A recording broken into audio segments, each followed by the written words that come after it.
नमस्कार, news portal today पर आपका स्वागत है। पटना उच्च न्यायालय के चीफ जस्टिस के बेंच का बुधवार को दिए गए आदेश ऐतिहासिक है। ऐतिहासिक इस संदर्भ में है कि जहां एक और राज्य सरकार यानी नीतीश सरकार इस बात को लेकर अड़ी हुई थी कि वह सुप्रीम कोर्ट के संविधान पीठ द्वारा निर्गत ट्रिपल टेस्ट की औपचारिकता को पूरा नहीं कर चुनाव कराकर नगर निकाय को मजबूत करेगी। लेकिन पटना हाई कोर्ट में नीतीश सरकार बुधवार को घुटने के बल बैठ गई और उसने न केवल रिव्यू पिटीशन को वापस ले लिया बल्कि उसने ये कहा कि वह सुप्रीम कोर्ट के संविधान पीठ द्वारा जारी आदेश का अक्षरशः पालन करेगी। बुधवार की देर रात नीतीश सरकार ने रात के अंधेरे में राज्य अति पिछड़ा आयोग का गठन कर नवीन कुमार की अध्यक्षता में 5 सदस्यीय आयोग गठित कर दी। इस संबंध में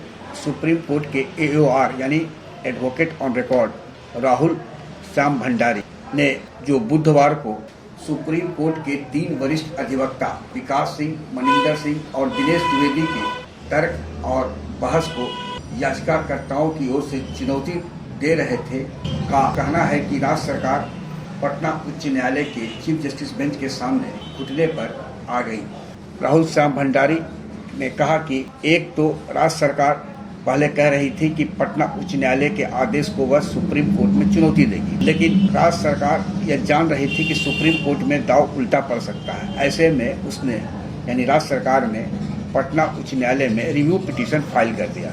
लेकिन जब मामला बना नहीं तो राज्य सरकार की ओर से यह कहा गया कि वह पुनर्विचार याचिका को वापस ले रहे हैं और जो भी आदेश है ट्रिपल टेस्ट से संबंधित उसका अक्षरशः पालन होगा, यानी सुप्रीम कोर्ट के गाइडलाइन का A to Z वे पालन करने को तैयार है। अब एक अहम सवाल उठ रही है, यह मुद्दा है और आज न कल यह फिर सुप्रीम कोर्ट जा सकता है, इससे भी इनकार नहीं कह सकता है। कारण यह है कि समय है जिसके तहत राज्य सरकार यह कह रही कि वह करीब 247 के आसपास जो नगर निकाय है उसके हर एक घर में जाकर EBC कमीशन राजनीतिक पिछड़ेपन के बारे में अध्ययन कर जांच रिपोर्ट दे देगी और जिसके बाद राज्य निर्वाचन आयोग चुनाव की घोषणा कर देगा। उसके अनुशंसा पर राज्य सरकार के स्टेटमेंट को पटना उच्च न्यायालय ने ऑन रिकॉर्ड ले लिया है और अब राज्य सरकार अपने कथन पर बाउंड है और राज्य सरकार ने ये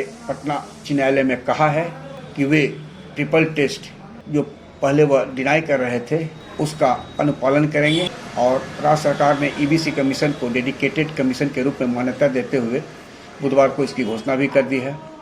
एक बार जब ट्रिपल टेस्ट की फॉर्मेलिटी पूरी हो जाएगी तो फिर राज्य सरकार अनुशंसा करेगी और चुनाव आयोग उसके बाद इलेक्शन डेट्स या प्रक्रिया की घोषणा कर देगी।